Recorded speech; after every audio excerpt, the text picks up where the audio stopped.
श्री गणेशाय नमः। ओम नमो भगवते वासुदेवाय। श्रीमद् भगवत गीता अध्याय 15। श्री भगवान बोले, आदि पुरुष परमेश्वर रूप मूल वाले और ब्रह्मा रूप मुख्य शाखा वाले जिस संसार रूप पीपल के वृक्ष को अविनाशी कहते हैं तथा वेद जिसके पत्ते कहे गए हैं, उस संसार रूप वृक्ष को जो पुरुष मूल सहित तत्व से जानता है, वह वेद के तात्पर्य को जानने वाला है। उस संसार वृक्ष की तीनों गुणों रूप जल के द्वारा बढ़ी हुई एवं विषय भोग रूप कोंपलों वाली देव, मनुष्य और तिर्यक आदि योनि रूप शाखाएं नीचे और ऊपर सर्वत्र फैली हुई हैं तथा मनुष्य लोक में कर्मों के अनुसार बांधने वाली अहमता, ममता और वासना रूपी जड़ें भी नीचे और ऊपर सभी लोकों में व्याप्त हो रही हैं। इस संसार वृक्ष का स्वरूप जैसा कहा गया है, वैसा वह विचार काल में नहीं पाया जाता, क्योंकि न तो इसका आदि है और न अंत है तथा न इसकी अच्छी प्रकार से स्थिति ही है। इसीलिए इस अहंता, ममता और वासना रूप अति दृढ़ मूलों वाले संसार रूप पीपल के वृक्ष को दृढ़ वैराग्य रूप शस्त्र द्वारा काट कर उसके पश्चात उस परम पद रूप परमेश्वर को भली भांति खोजना चाहिए, जिसमें गए हुए पुरुष फिर लौट कर संसार में नहीं आते और जिस परमेश्वर से इस पुरातन संसार वृक्ष की प्रवृत्ति विस्तार को प्राप्त हुई है, उसी आदि पुरुष नारायण के मैं शरण हूँ।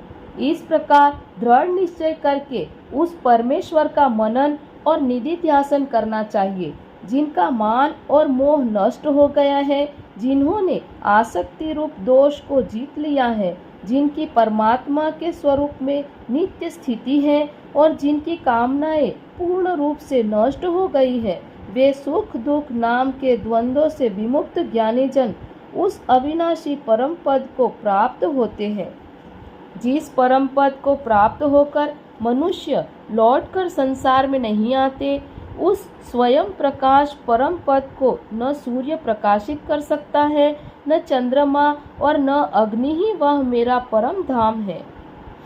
इस देह में यह जीवात्मा मेरा ही सनातन अंश है और वही इन प्रकृति में स्थित मन और पांचों इंद्रियों को आकर्षण करता है। वायु गंध के स्थान से गंध को जैसे ग्रहण करके ले जाता है, वैसे ही देह आदि का स्वामी जीवात्मा भी जिस शरीर का त्याग करता है, उससे इस मन सहित इंद्रियों को ग्रहण करके फिर जिस जिस शरीर को प्राप्त होता है उसमें जाता है। यह जीवात्मा श्रोत्र, चक्षु और त्वचा को तथा रसना, घ्राण और मन को आश्रय करके अर्थात इन सब के सहारे से ही विषयों का सेवन करता है। शरीर को छोड़कर जाते हुए को अथवा शरीर में स्थित हुए को अथवा विषयों को भोगते हुए को, इस प्रकार तीनों गुणों से युक्त हुए को भी अज्ञानी जन नहीं जानते। केवल ज्ञान रूप नेत्रों वाले विवेकशील ज्ञानी ही तत्व से जानते हैं। यत्न करने वाले योगी जन भी अपने हृदय में स्थित इस आत्मा को तत्व से जानते हैं, किंतु जिन्होंने अपने अंतःकरण को शुद्ध नहीं किया है, ऐसे अज्ञानी जन तो यत्न करने रहने पर भी इस आत्मा को नहीं जानते। सूर्य में स्थित जो तेज संपूर्ण जगत को प्रकाशित करता है तथा जो तेज चंद्रमा में है और जो अग्नि में है, उसको तू मेरा ही तेज जान।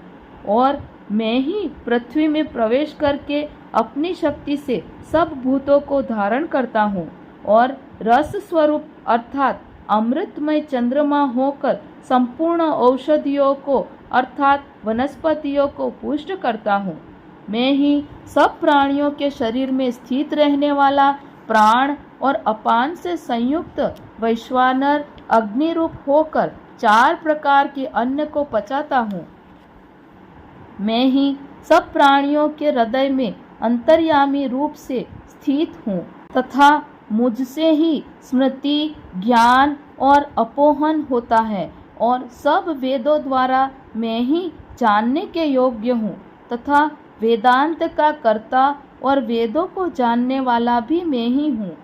इस संसार में नाशवान और अविनाशी भी ये दो प्रकार के पुरुष हैं। इनमें संपूर्ण भूत प्राणियों के शरीर तो नाशवान और जीवात्मा अविनाशी कहा जाता है।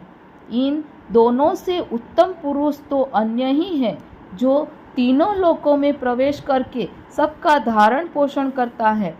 एवं अविनाशी परमेश्वर और परमात्मा इस प्रकार कहा गया है, क्योंकि मैं नाशवान जड़ वर्ग क्षेत्र से तो सर्वथा अतीत हूँ और अविनाशी जीवात्मा से भी उत्तम हूँ। इसीलिए लोक में और वेद में भी पुरुषोत्तम नाम से प्रसिद्ध हूँ। हे भारत, जो ज्ञानी पुरुष मुझको इस प्रकार तत्व से पुरुषोत्तम जानता है, वह सर्वज्ञ पुरुष सब प्रकार से निरंतर मुझ वासुदेव परमेश्वर को ही भजता है। हे निष्पाप अर्जुन, इस प्रकार यह अति रहस्य युक्त गोपनीय शास्त्र मेरे द्वारा कहा गया। इसको तत्व से जानकर मनुष्य ज्ञानवान और कृतार्थ हो जाता है। ओम नमो भगवते वासुदेवाय।